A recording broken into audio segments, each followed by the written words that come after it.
Hello and welcome to House of Ruth's Purple Table Talk. I am Melissa Pitts and I am joined by my four fantastic colleagues.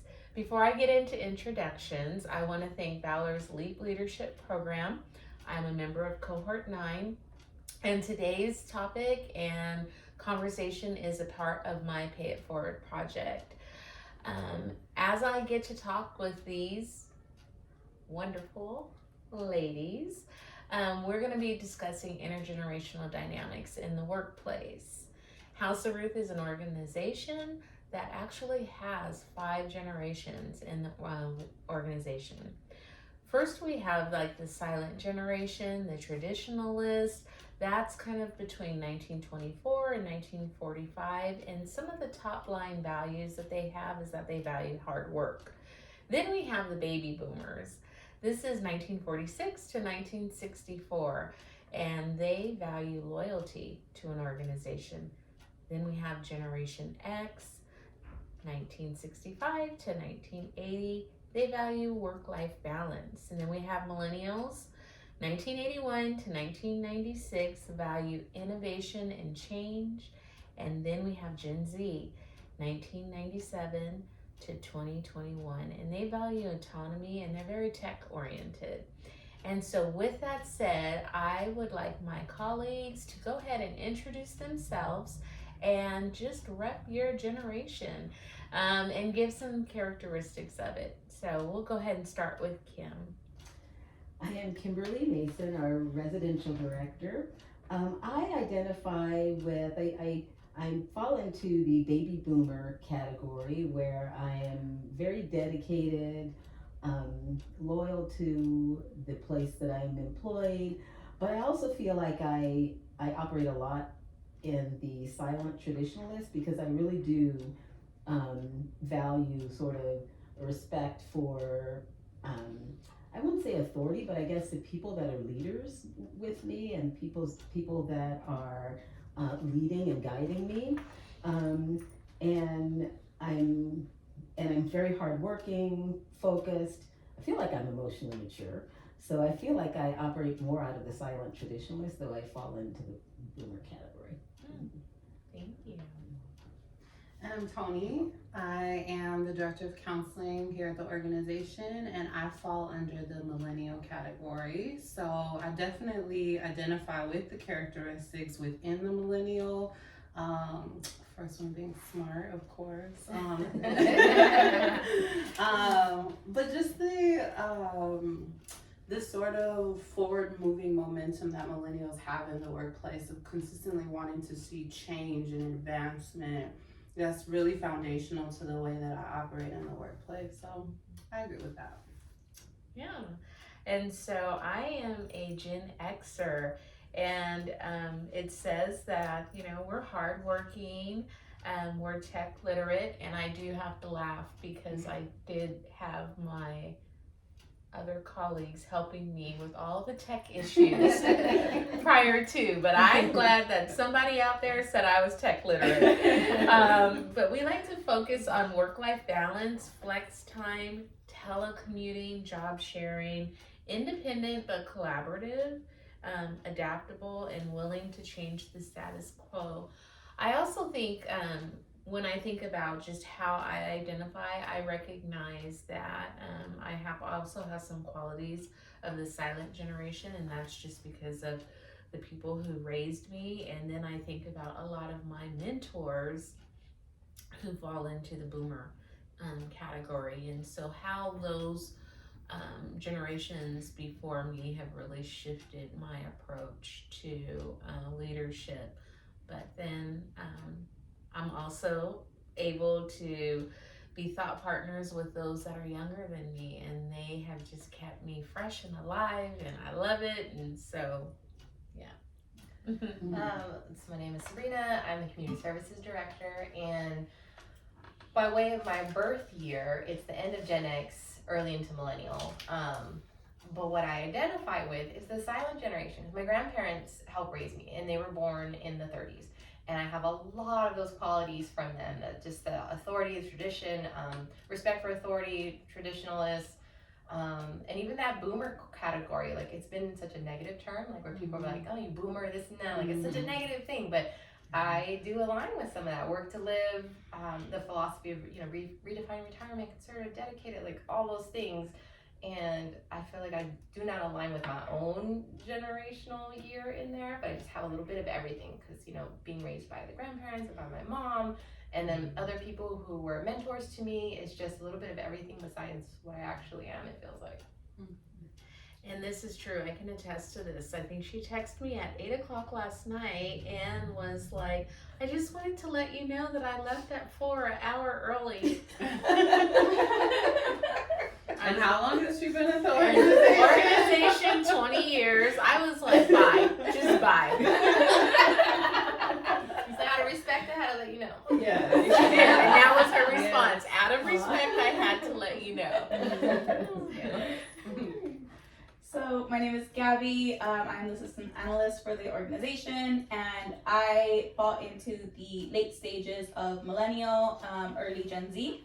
And I definitely feel like I have characteristics of both of them. I feel like a lot of times people tend to lump the entirety of millennials together, when really there is slight differences between early stage millennials and late stage millennials. I think like late stage millennials have more characteristics similar to Gen Z, and sometimes, like I said, we all get lumped in together. And yeah, definitely, I think I have some from both. So like constantly needing stimulation, liking variety and change, optimistic, but also with Gen Z, it's you know, I'm still able to process large amounts of information, creative, self-directed, very like I'm always trying to find something to do. I'm kind of always putting myself in people's business. So I'm always like, you can do that better. Wait, let me try. So yeah, I definitely think I have characteristics of both, even though I do identify a little bit more with millennial. Nice. Well, thank you all for being a part of this project. And today we're just going to really unpack what it really takes to be a multi-generational organization. We're going to talk about some harmful habits that kind of take place with that, but we're also going to really talk about some opportunities. And I think it's very unique. House of Ruth is an organization that's been around for 45 years. And we're experiencing some growing pains. We are at a place where we do need to let go of some practices of the past that don't serve us. But I recognize that sometimes when those suggestions come from newer employees, younger employees, it's not always received with a fresh perspective that is needed to push that marker. And it's also important for like younger generations to just pay homage to what has come before, because especially in domestic violence, there's so much historical context in the movement that we wouldn't be here to change it if that didn't take place, if that makes sense. And there's just a African proverb that's really going to resonate with what we're talking about today. And it says, the youth can walk faster, but the elders know the road. And so it's really about valuing respect and wisdom, and that we all possess that. We really truly do, and it's just making space for it. But it hasn't always been that easy, and sometimes there's harmful stereotypes that come along with, you know, the different age groups, and of course everyone thinks their way is the best way. And so what does that really mean for an organization? I know that we are all leaders in our organization, and we are to optimize our effectiveness by intentionally developing our organization and the people who work for it, but also to develop them. And even that, just like getting the best from people and for people is a very new thing. Historically, organizations and companies, they are just concerned with like what they can get from an employee. You get a paycheck and that's it. Well, what we've learned from millennials, sees, that you're going to see us. You're going to see the wholeness of us, and we matter, and we are not going to let a job drain us. Like, so, you know, and we know that some of the younger generations have seen their grandparents and their parents honestly work for a company for years and years and years and sometimes be laid off in 2 weeks. And those 30, 40 years didn't mean much. So they are going to learn from that and say, no, no, no, no, you're not going to put my job on Indeed before my funeral has even been arranged. Like, you know, those are, you know, some generalizations, but it's the truth, right? Yeah. So with that said, what are some challenges faced by those who work in a multi-generational organization such as House of Ruth? Well, one of the biggest challenges that's popping up for me now, and I'm sure this happens in other places, is that these categories of generations, people operate, and I think Sabrina, you kind of mentioned this earlier, that we don't all operate just in one category, and how we operate in the workplace and in our life has to do not just with these categories, but it also has to do with how you were raised. So me, I was raised, by a single mom, and so that influences how I operate in the workplace. What also influences how I operate in the workplace is my experience living in an urban area where children weren't always respected the way that they should be. So I remember I remember at the age of 7 defending myself, in a store and telling the store owner, you can't talk to me that way. You can't treat me that way. And so I feel like some of that and some of how I operate based on that experience falls into the Gen X. And so I feel like, I think in the workplace, it can be harmful when we assume that someone, just because of their age, falls into a certain category, and you're not looking also at that person's life experience and what other experiences they've had growing up, or who raised them, or even experiences that they've had as, say, an African American woman in the workplace, in other workplaces where I've been a leader. I bring that with me. I was actually thinking about that when you were just identifying which generation you are a part of, and just knowing that you've been a leader in the nonprofit sector for 25 plus years. And so what internalized processes that have to do with being a woman of color in leadership did you have to uphold just to have a seat at the table? Those are some intersections that hopefully we'll unpack today. Yeah. I would say too, when you are operating under a vision or a mission within an organization, the generational interpretations of that vary so much. And we might share a vision, or we might see this outcome, but how we get there is so unique to our work experiences, and yes, oftentimes generational differences. Anyone else?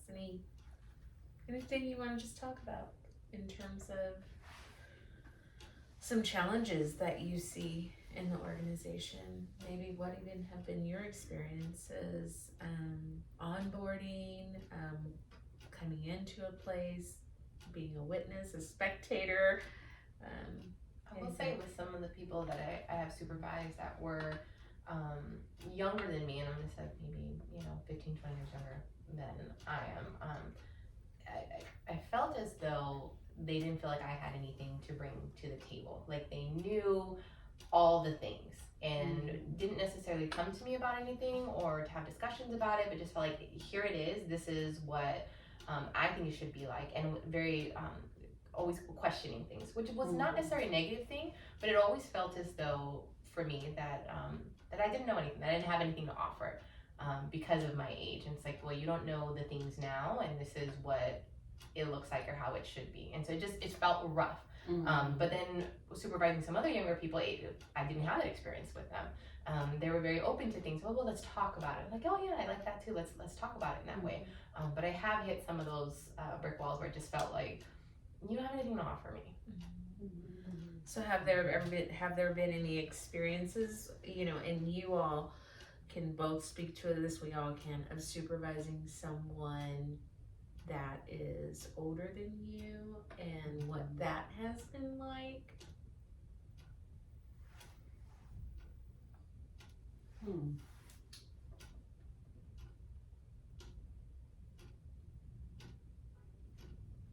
I didn't think about that. Can I just comment on something? Yeah. So because you said that, and it just made me think of the way I am. Sometimes I'm very much like, I have this issue. I'm gonna go ahead and figure out all the ways that I can solve it. So my supervisor, I figured it out, and I figured out this challenge. And unless I need that guidance, I'm not gonna ask for that guidance.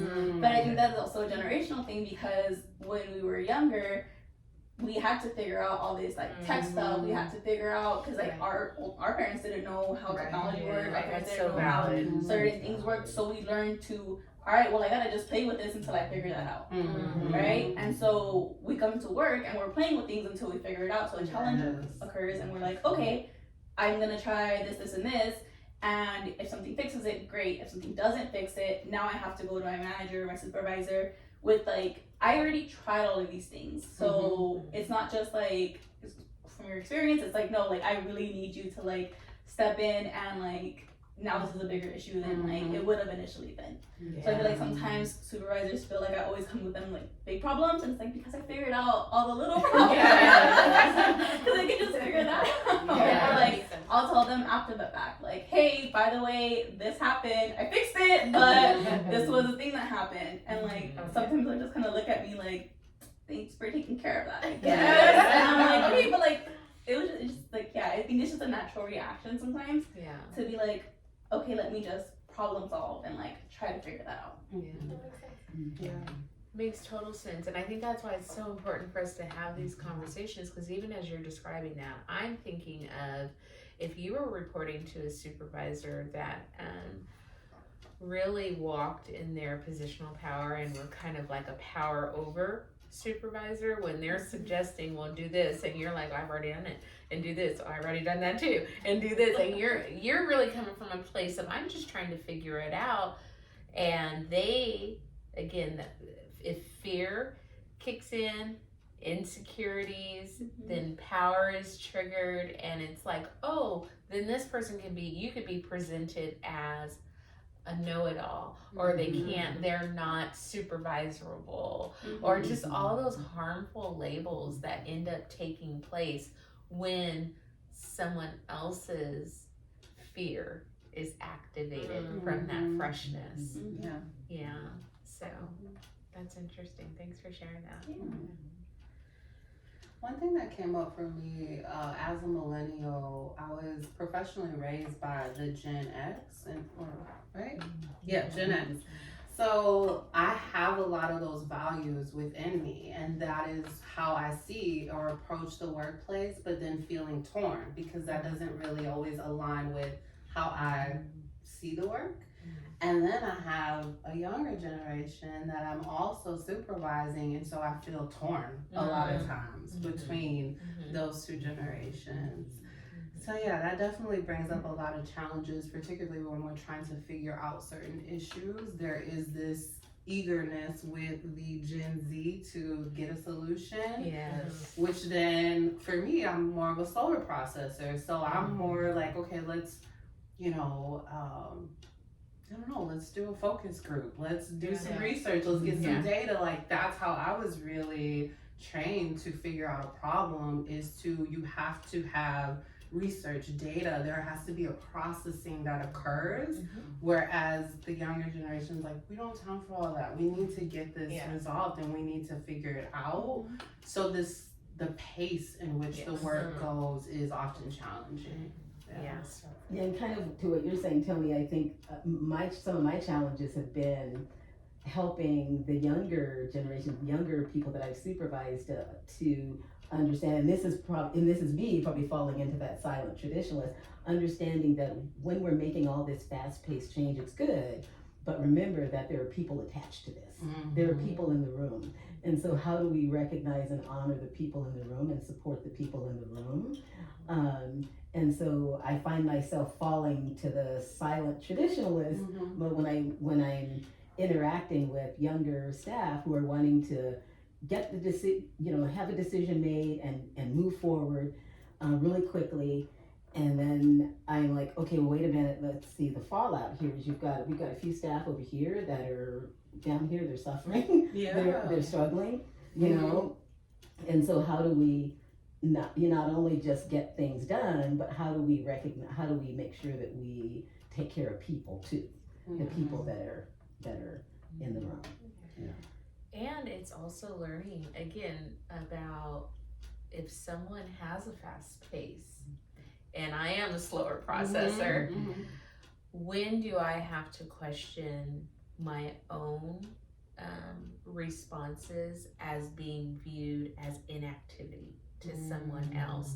And I have to value that too. I have to value the other person's process no different than I want them to value mine. And that's how we're going to get this thing to work. It's like, what do you need of me? What do you need to know about me? And having those really candid conversations, because, and then again, our value system, like thinking about when we define values, like workplace values, what does that look like for each generation? That's going to look quite different for people. And we have some people who, we've had conversations even here at House of Ruth where folks say you come, you do your job, you do a good job, and you go home and you leave your problems at home. Well, one, we know that is just tiring, and it's just, especially in working in domestic violence and secondary trauma, and we do have lives of our own, and being people of color, like we don't always want to code switch, and we don't want to have to leave what's going on with us outside of work when we're here. It's like, I am a person, and I'm not, no offense, Gabby, I'm not an IT person. You don't get to hit delete on what I'm experiencing. So anyone want to talk about that? Just how values show up and what that means for folks. My experience in the workplace, especially as an African American person as a leader, is throughout my career as I've been in leadership, I've not always stepped into the role and chosen it. Sometimes it's fallen to me.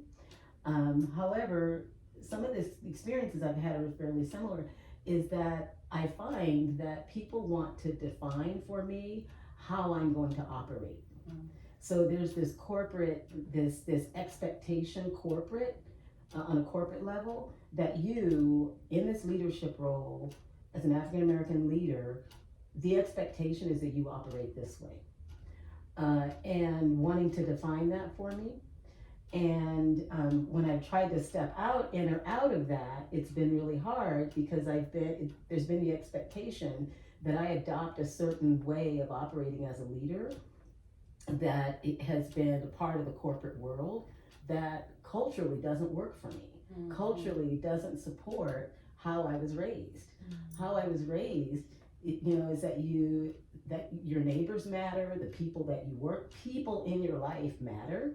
And so, and combining that with just the way that I was raised by my single mom, she is a great communicator.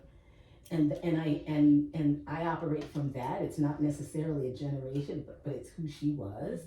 And so that combined with some of the generations, and also me as an African American woman, I really struggle sometimes when I'm expected to operate in this corporate world and dismiss culturally what other things that are important, like caring for people, how you communicate what you need to communicate. And that kind of falls to like the question you asked about supervising somebody older than me. And when I've done that, I've looked at this person has been on a journey that I haven't yet been on. And I have to have some respect for that. And I have to remember that this person is somebody's mother, somebody's aunt. And so how would I want somebody to talk to my mother? Yes. And so when I have supervised somebody older than me, I really pay attention to how I say what I'm going to say.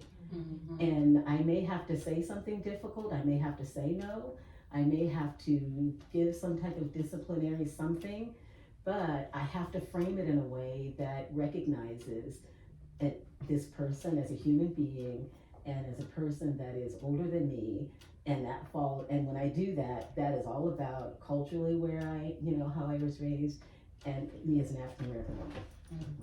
Thank you. I think, my values have shifted in what I've seen in the workplace. So coming in, my grandfather's, he's from Mexico, my grandmother's from Germany. They both migrated over here, and it was like, don't make waves.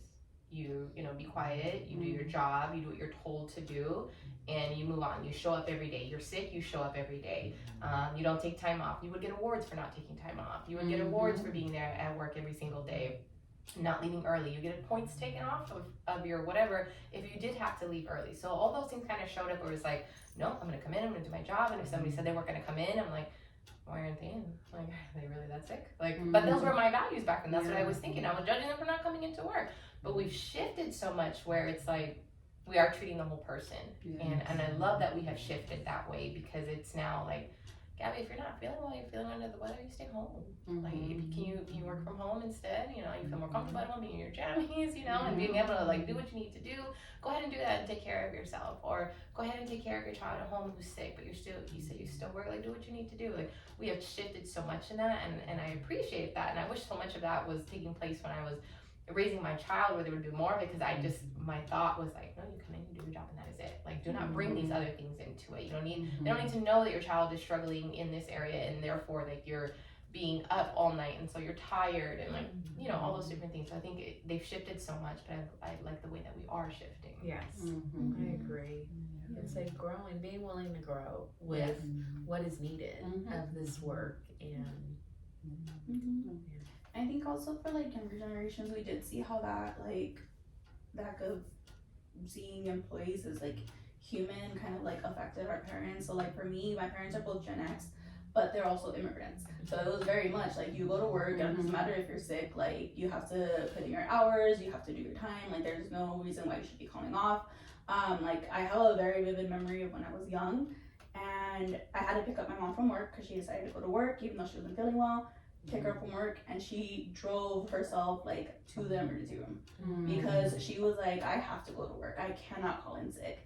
And so that is such a vivid image in my head.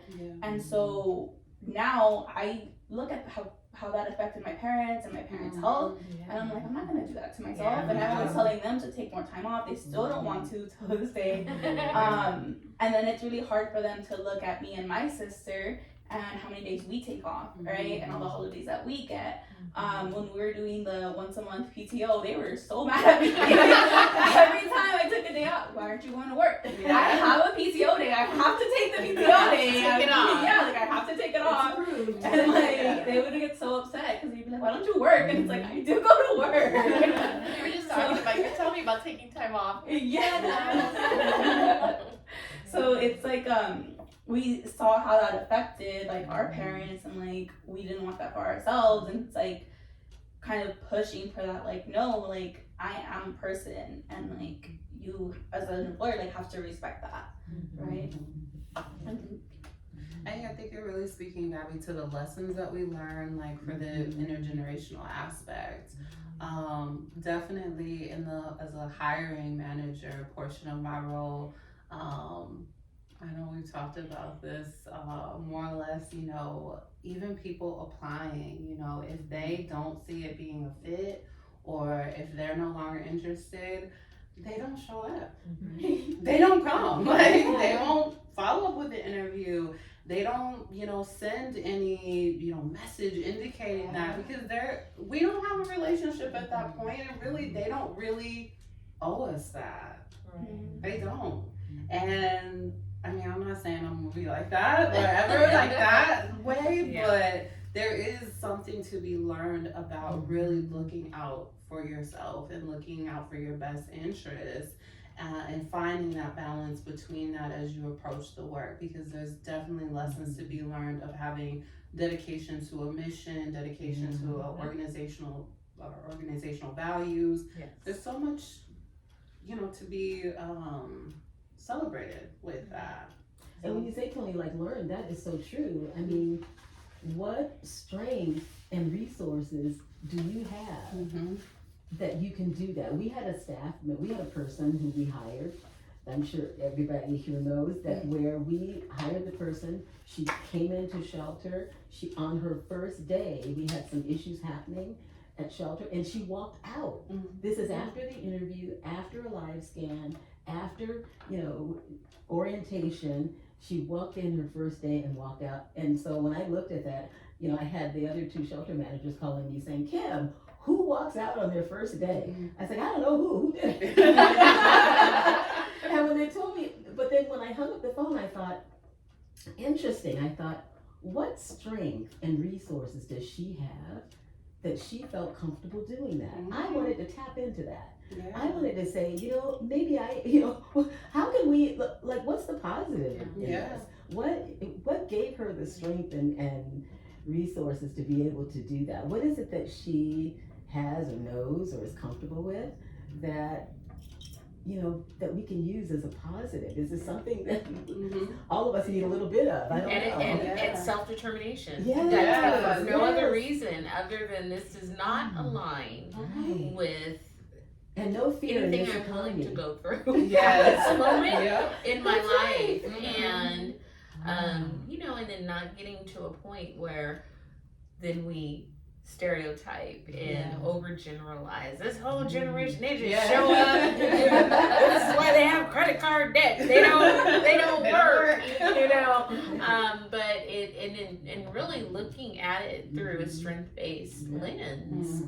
There are some reckonings that they have some absolutes that they're not willing to compromise in the workplace, and it's important for employers to recognize that sooner than later, because it's going to keep coming at us, and it's so important that we create a process that really is inclusive of recognizing strengths and adjusting rather than seing it as such a deep-rooted issue.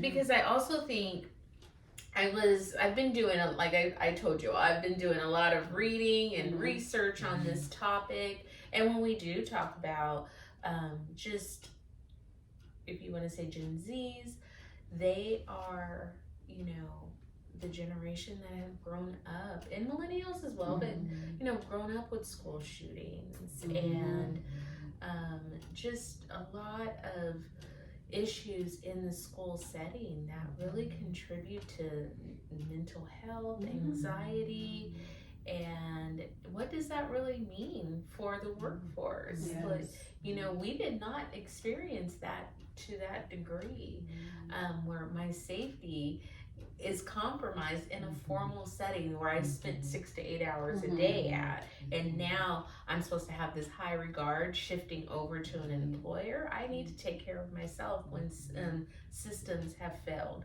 my safety. I think we have to recognize that, and so for that, we don't know if that was a trigger for her to come in on her first day of work and see sheltering and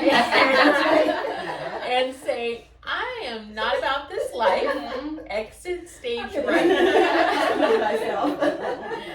Right. But then let's talk a little bit about, how we give and receive feedback. Prior to starting this, we were joking again about certain generations coming into the workforce, this is where they received character awards and perfect attendance awards, and everyone makes the little league and the basketball and the football team. And there is just a certain upbringing that we, again, have to recognize. How does this impact the workplace? What type of positive feedback, what type of engagement do they need from their supervisor? And are we really listening to them? Does anyone want to talk about what, what that may look like, how we give and receive feedback, and how that could impact or, build a bridge? I think it's being more conscious of giving recognition for the work in previous generations, and like I said, even being professionally raised by Gen X, like I don't recall, maybe once or twice a year there was like a recognition or an award for something, but it was pretty exclusive, and you really had to work hard in order to be able to earn whatever that accolade was. And now looking at and being a supervisor, I have to be more conscientious of that and making sure to build more community with my staff, make sure they have, that praise, that recognition, as much as I can, like even though that's not necessarily something that I again was professionally raised with or came into the work with an understanding of how to do that.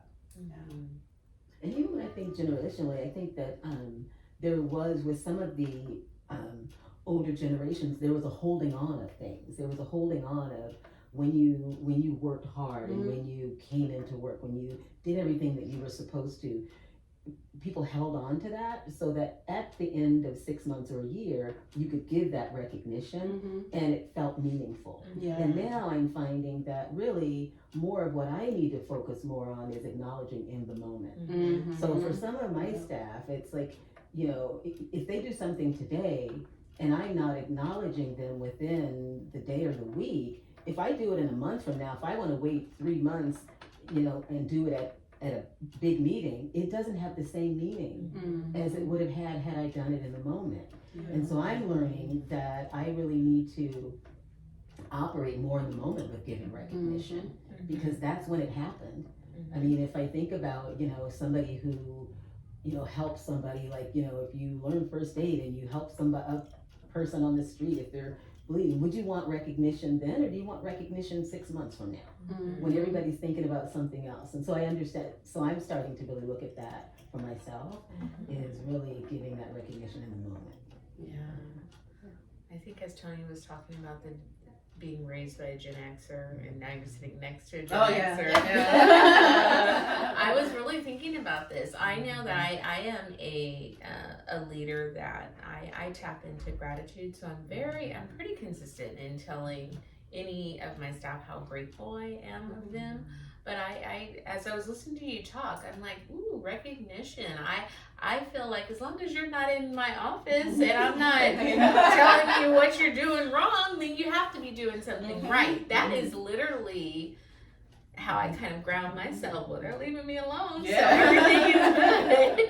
But I have to, again, recognize that that's not what fuels other people, and really listening to how do you like to receive praise and feedback, and know that that's important, and some of us can really scoff at that sometimes. Like, why do they need so much feedback, and praise and recognition? When I first started here, there was a former staff member where I asked, like, oh, do they give awards? Like, what do they do here? And she's like, well, what makes you so special?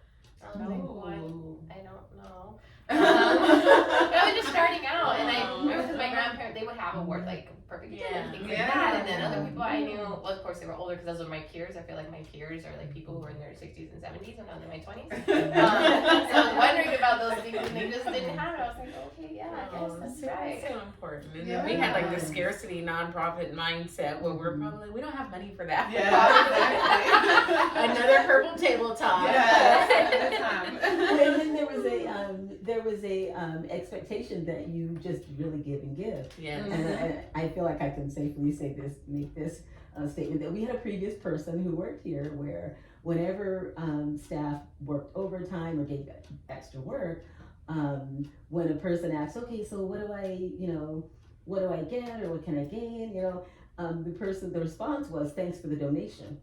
Mhm. So there was the expectation Oh, no. that you just Yeah. give and give and Yeah. give. Yeah, And that's you not, support the work, and so and that's we have, not happening. that's not happening, no. And if anyone here does not understand that concept, and if you see yourself as a leader, it's problematic. Because people are not giving of themselves, and I support that. Like, And we have shifted way Yeah. away from that, which is good. Yeah. But I think about, that was probably when I really first started, that was, and I say that to say, not just that it happened, but that people weren't shocked by it. yeah. There was nobody that was surprised or felt like, oh, it was, well, what did they say? Or it felt, and partly that person was joking a little bit, but it was accepted and just, So, Gabby, I have a question for you. Okay. No, but as one of the younger professionals at this table, and really one of the newest Ruthies, that's what we refer to ourselves as. Have there been times where you've come in, because I can say you are a talent at streamlining processes and figuring out solutions quite quickly. And I know that I'm one that values that, but have you ever hit roadblocks? And maybe not here, but in other organizations, we'll keep some, confidentiality around that. Where you felt like there was not a warm welcome, or you feel like your gifts and talents were stifled. Yeah, definitely. I think I always do this thing, and I caught myself as I've been in my career. I've caught myself and started to backtrack a little bit from it. But I tend to do this thing when I come into an agency or start a new position, where I clean out everything that I'm like, this doesn't need to be here. So every time I go into a different position, that's my first thought, is kind of like, okay, well, why are you guys doing it this way when you could be doing it this way? And sometimes I will just kind of go without stopping to think of well, the reason that we do it this way is because there is all this history. And so I think that sometimes I'm like, well, I just gotta declutter, even cleaning out a desk. That's at my old agency that really upset my supervisor. So I cleaned out, I used to do prevention. So I cleaned out all the old flyers that we didn't use for, presentations anymore. I saved the copy. So I scanned it to myself and I saved it to my computer just in case. But I was like, I don't need this huge filing cabinet of old paperwork. Right? It's not something that needs to be here. And I think that was my first month that I just got rid of everything. And I remember realizing she was upset because for the next 2 months she would randomly come in and ask me for one of those files. And I would be like, okay, it is. I did scan it to myself, but I scanned it myself as just a precaution. But I was like, we don't use this. You told me when I first started that we haven't done this presentation or used this flyer for the last 3 years. And it was it kind of felt like she was trying to rub it in my face a little bit. You can't just get rid of things. And so I think that was kind of one of the biggest oh, I gotta chill. Because sometimes I come in and I'm just okay, you can be doing it this way, or hey, we don't necessarily need all of this stuff, we could put it in a different format, or to me, I'm being helpful. Yes. I'm making all this room in this office so that we can keep other things in there, and to others I'm stepping on their toes. And I'm just respecting all this history and just not even acknowledging it, right? And I have to really take a step back when I go into positions now and just be I try to be more aware of that. And when I do want to streamline something, I try to think about okay, let me just ask somebody who has been at this agency longer or who was doing this work before me, because there might be history here that I'm not aware of. Yeah. right? So like, oh, we do it this way because, you know, back in the day we had this thing that ruined all our files, right? So we always keep a paper copy just in case or something like that, right? And so it's like, okay, that makes sense, that's a precaution from a history event, or like, you know, that's why you do that thing. Whereas like sometimes I would come in and I just move things around. So yeah, definitely like I've felt that a lot where it's like, oh, I'm being pushy and I gotta take a step back and I have to like hold myself accountable in that regard, because I get that. I can see why like somebody just coming in and like their first month cleaning out an entire filing cabinet might make people upset. Like I get that. Now that I'm older, like I get that. But I think that was really hard for me because I was just like, I'm just trying to be helpful, and like that doesn't make sense to me, right? And so, yeah, I had different things like that happened.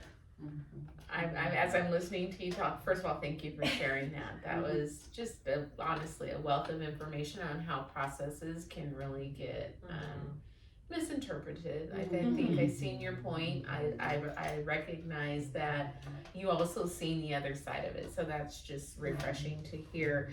But I was laughing as I was thinking of my generational power. Like what would have been my response had you been my direct report a month in taking stuff out? Because I have, you know, an attachment to things, but so as much as I need you in my life, I would probably have a tug of war session with you, because you know I need somebody to help me say, if you do not let that go. But thank you for sharing that. Before we kind of move on, Tony, you and I have had plenty of talks, and to the point where even right now I said to Gabby, you know, as a young professional, and I was like, ooh, Tony's gonna get me for saying Tony's gonna get me for saying professional.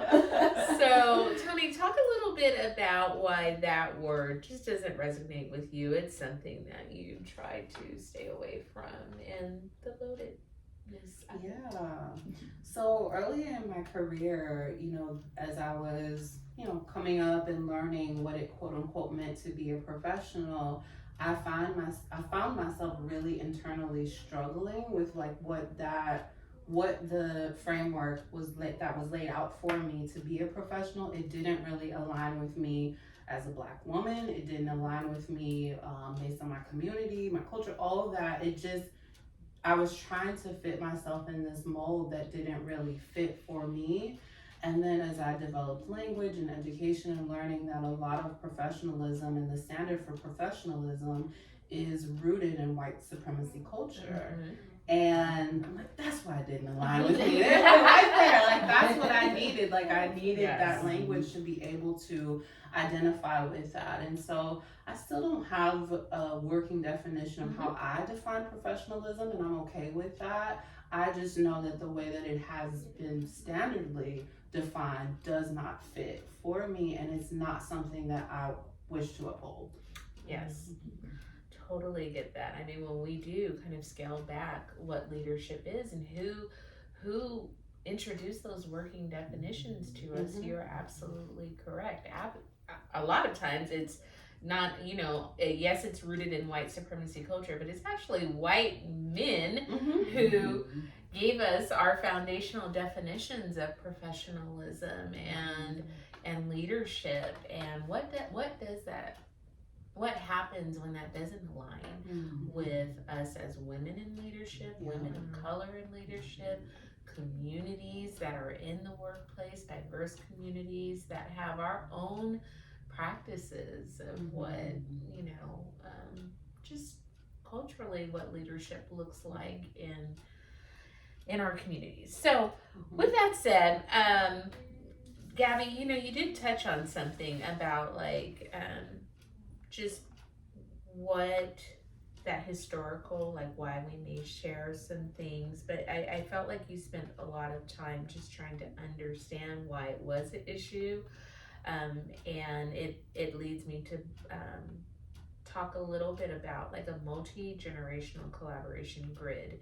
And I think a lot of organizations, if they implement this tool, it will help begin to bridge the gaps and understanding that each generation, each person carries strengths, there's needs, there's fears, and there's motivation. And we have to begin to take the time to understand what those are. If we were to think about someone who's actually probably still in the workplace and they are a part of the boomer or the silent generation, we know that they are coming up on the end of their careers. What does that look like when they may not be ready to retire, but there's a fast pace, movement coming for them, and things are no longer manual processes and they're going to virtual and database processes. What is there fear?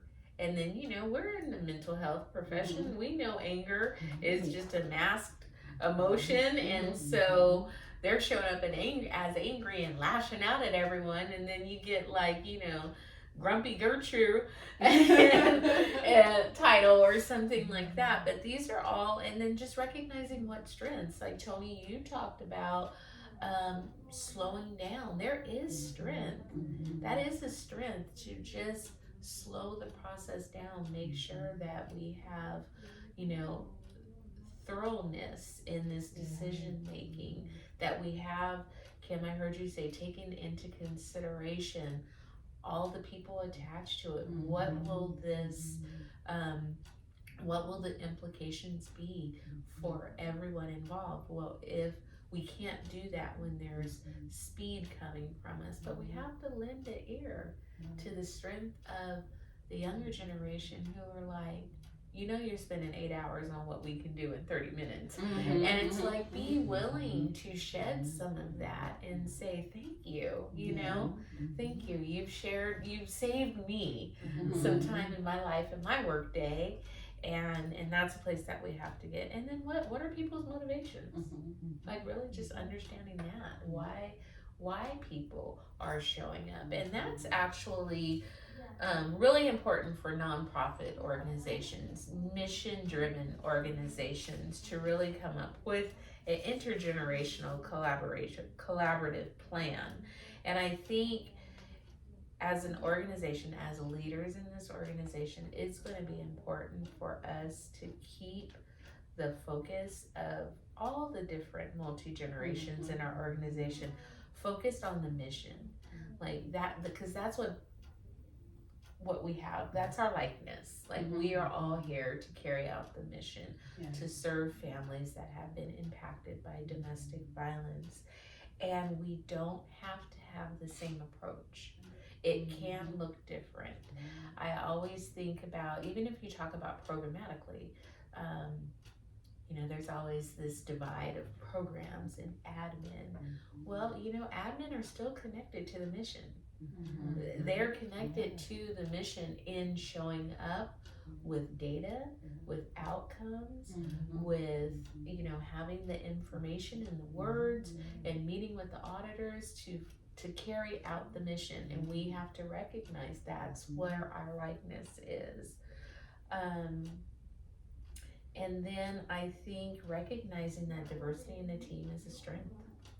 It's definitely a strength.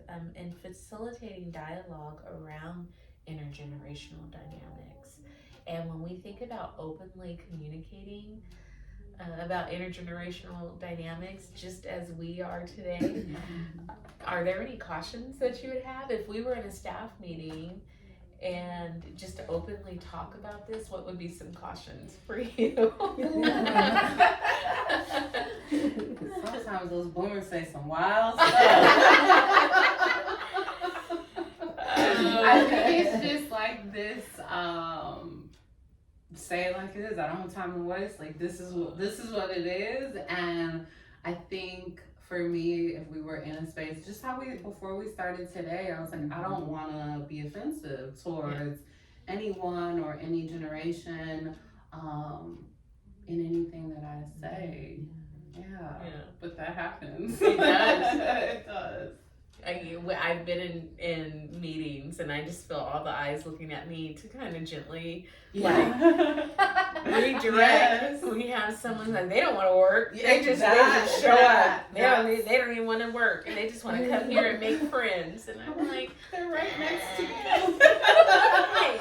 all right. So connection is important, and that is a parallel process with survivors of domestic violence. We know that connection is important Yes. to them, breaking isolation, and so certainly we want the advocates Mhm. to understand the importance of connection. Yeah. So that's how we're going to look at this one. Mhm. They are showing up to connect, to Yes. help. Yes. And that this discussion, for me, I would caution people, like this discussion, it's like, if you could think of yourself like a puzzle. Yeah. And the intergenerational piece is just one piece of the puzzle. Exactly. It's also how you were raised, where you lived, what your life experiences were, what you have happening in your life now, what you learned along the way. And so when we're sitting in this space in staff meeting, if somebody says something that feels offensive, Mhm. know that that is coming from not just this, it's Yes. coming from a whole life of experiences. Yes. How they view themselves, Mhm. how all of that. And it's not you. It's not Yeah. about you. It's about this is where they're coming from all of their life experiences and how they view themselves, define themselves.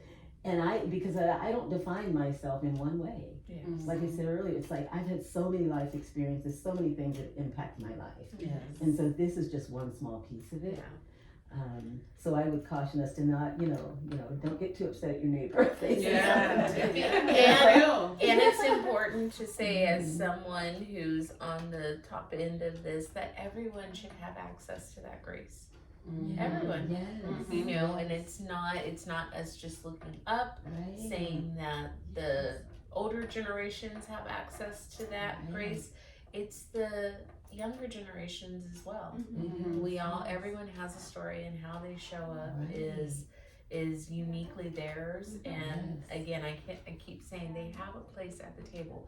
That's what's going to help us carry out our mission.